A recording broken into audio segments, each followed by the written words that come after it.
High বন্ধুরা, আজকে দেখো আমি কী রান্না করছি। এই যে ডিমগুলো আমি ফাটিয়ে নিয়েছি, কটা ডিম, 7টা ডিম ফাটিয়ে নিয়েছি। এটা আমি এখন ভুজিয়া করে নেব। এই ডিমগুলোর মধ্যে আমি একটু নুন দিয়ে ফাটিয়ে নেব। এই যে নুন দিয়ে একটু ফাটিয়ে নেব, আর ভুজিয়া করে নেব।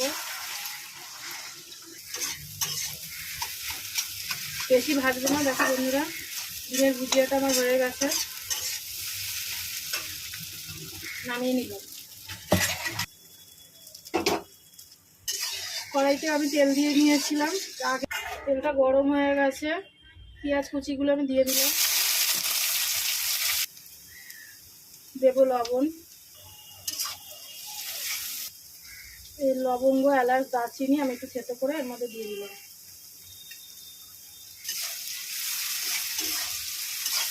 ভাজা হয়ে গেছে। দেবো হচ্ছে লঙ্কা, আদা, পেঁয়াজ, রসুন বাটা।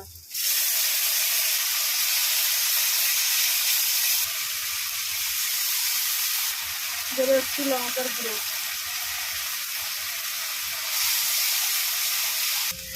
দেবো একটু চিনি।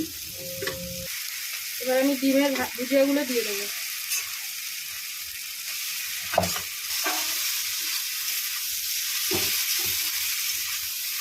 জল দিয়ে দেবো। এই রেসিপিটা ভাত, রুটি, পরোটা সবার সাথেই ভালো লাগে। আমি এই রেসিপিটার নাম জানি না। আমি তো রান্না নিজের ইচ্ছা মতন রান্না করি, নিজের যেটা মনে চাই আমি সেরকমভাবেই রান্না করি। তা এটার জন্য তোমরা যদি কোনো নাম ভেবে থাকো তা আমাকে জানিও। ঢাকা দিয়ে দেবো।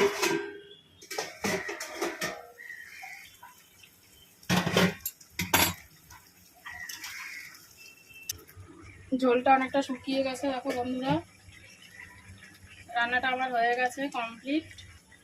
রাখছি বন্ধুরা, সবাই ভালো থেকো, সুস্থ থেকো।